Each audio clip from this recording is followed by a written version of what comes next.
भारी भगवत प्राप्ति में रुकावट की बात है कि मैं इन सबसे कुछ अलग हूं, श्रेष्ठ हूं। जहां ये बात आई, दूसरे में दोष दर्शन शुरू हुआ, साधक का नाश हो जाता है, अर्थात तो साधना से भ्रष्ट हो जाता है। बहुत ध्यान देने योग्य बात है।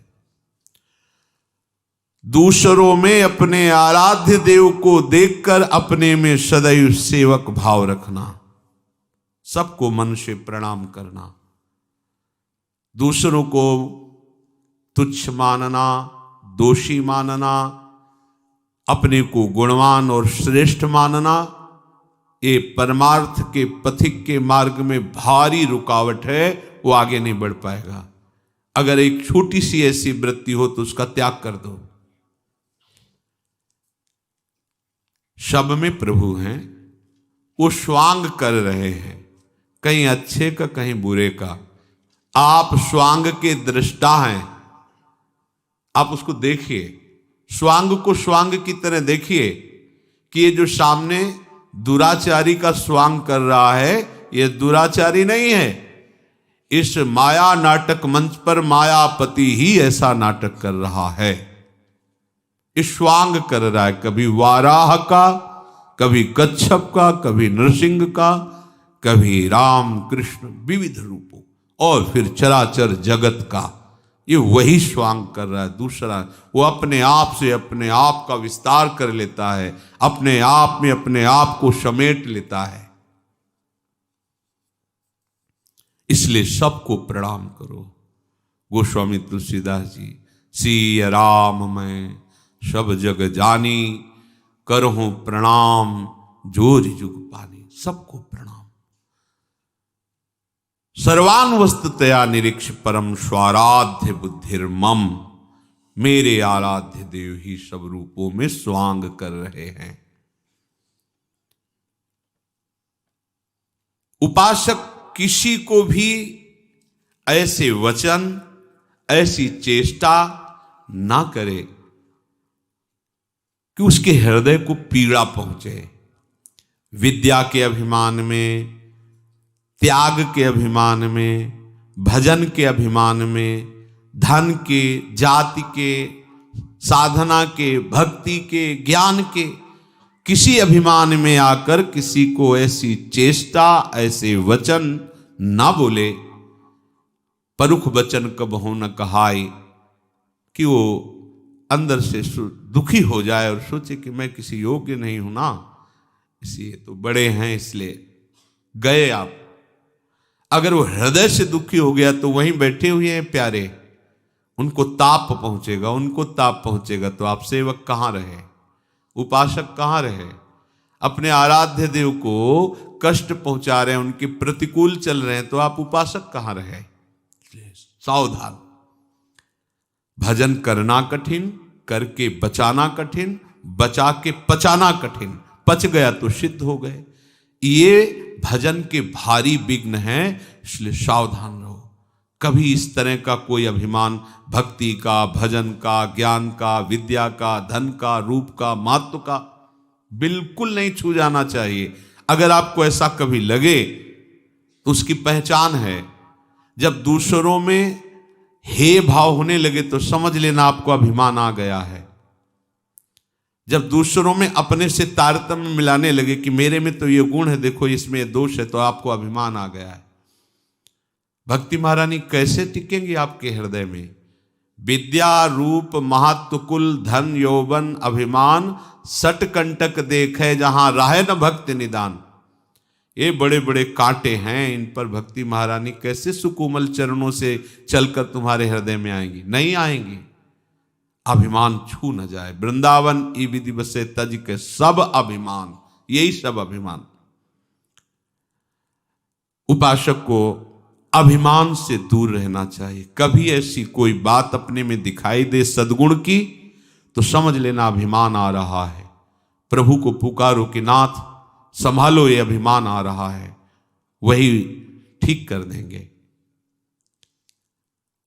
अपनी उपासना से हटे नहीं, किसी की उपासना को नीचा समझे नहीं, अपने को कोई गलत कार्य करना नहीं दूसरा कोई गलत कर रहा है तो हमारा आराध्य देव अंदर से भाव रखना है, बाहर से व्यवहार नहीं रखना, बाहर से संभाषण भी नहीं करेंगे, अंदर से आराध्य देव का भाव रखकर न उसकी निंदा करेंगे न उसकी स्तुति करेंगे। नाली के कीड़े में, कुत्ते में, देवता में, सब में हृदय मंदिर पर बैठे हुए उपासक अपने आराध्य देव को देखता है। किसी से भी घृणा, किसी से नीचापन, किसी को पापी, किसी को महान दुराचारी, ये हमारा दर्शन नहीं होगा, हमारा दर्शन नहीं होगा। इसीलिए महाप्रभु स्पष्ट शब्दों में कह रहे हैं, ये क्रूरा अपि पापिनो न च सताम संभाष्य दृश्यास्ते, देखने योग्य नहीं है, बात करने योग्य नहीं है, ऐसे क्रूर हैं, पापी हैं, उनमें भी हमारी ये मति दृढ़ होनी चाहिए कि मेरे आराध्य देव विराजमान है इसके हृदय मंदिर पर। उपासक ऐसी भूल न करे, नहीं तो समझ नहीं पाएगा कि उसका साधन मार्ग कब और कैसे छूट गया। निरंतर रात दिन अपने भजन को ही संभाला करे। ऐसा भी नहीं होना चाहिए कि बहुत बढ़िया से भजन हो गया तो तुम भूल गए। बड़ी सूक्ष्म बात है।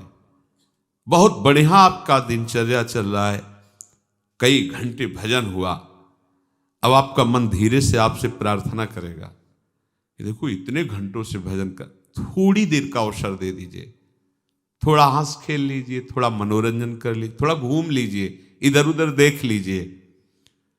आधी घड़ी भी यदि आपने ऐसा अवसर दिया तो ये मन सारे भजन पर पानी फेरने की कोशिश करेगा। इसलिए साधक को गंभीर रहना चाहिए। जैसे जैसे भजन साधन बढ़े वैसे वैसे गुप्त रखना चाहिए अपने हृदय के भाव को, आनंद की उमगन को गंभीरता और उदासीनता से।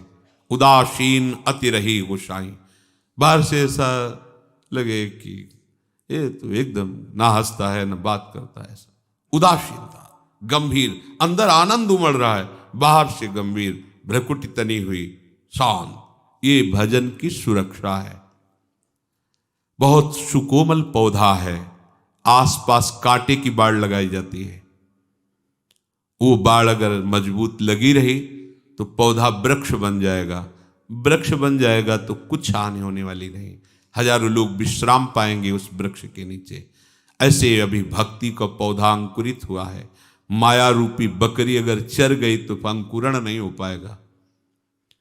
तो हमें ये बाड़ लगानी, गंभीरता, उदासीनता, स्वभाव दूर से ऐसा लगे कि बात करने का मतलब है ये कड़ुआ बोलेगा, ऐसा लगना चाहिए। हृदय में आनंद है, भगवद स्मरण है, पर आपका बाहरी स्वरूप कांटे जैसा होना चाहिए, आंतरिक स्वरूप गुलाब के फूल जैसा होना चाहिए। उपासक को यह सुरक्षा कवच रखना ही चाहिए। संसारी पुरुष अंदर कांटे जैसा होता है, बाहर गुलाब के फूल जैसा होता है। लगता है छुओ बहुत अच्छा, लेकिन छुओगे तो कांटे लगेंगे।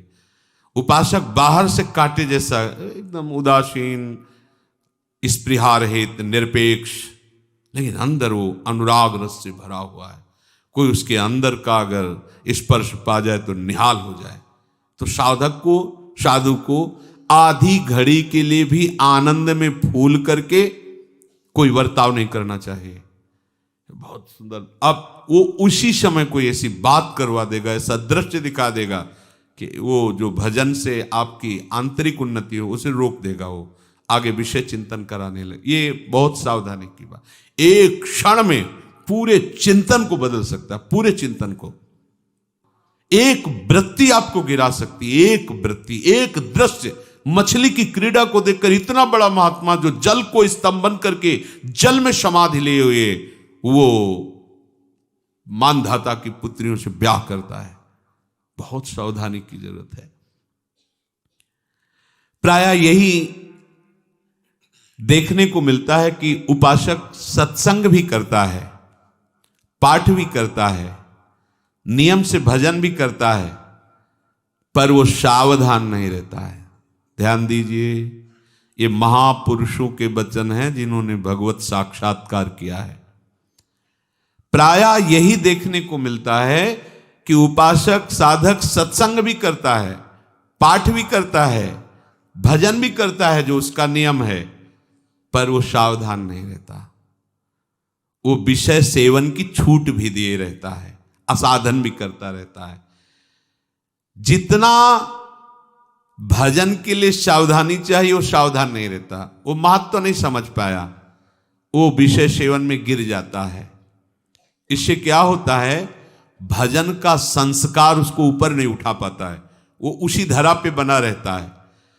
अब वो रात दिन ये सब करने पर भी बहुत काल तक उसको कोई दिव्य अनुभूति नहीं होती, तो फिर वो निराश हो जाते कि 20 वर्ष हो गए, सब कोई दिव्यता तो आई नहीं। कोई दिव्यता कैसे, चलनी में गैया तुहे और दोष दैव का दे।